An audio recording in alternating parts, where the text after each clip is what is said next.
My question for you, which do you think is a better strategy to encourage people to be environmentally conscious?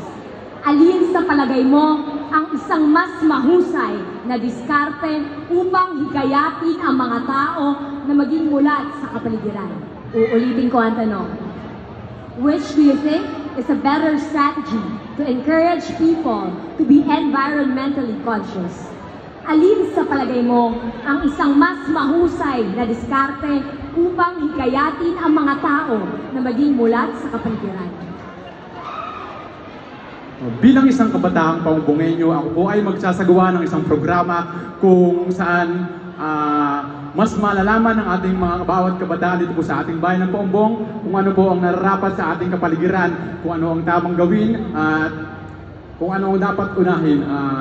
Bilang isang kabataang Paumbongenyo po, ako po ay magsusumikap para po maisakatuparan ng aking programa para po sa mga kabataan, lalong-lalo na sa ating kalikasan.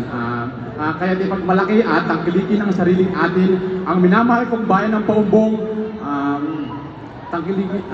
minamahal kong bayan Paumbong, patuloy na uusbong. Maraming salamat po.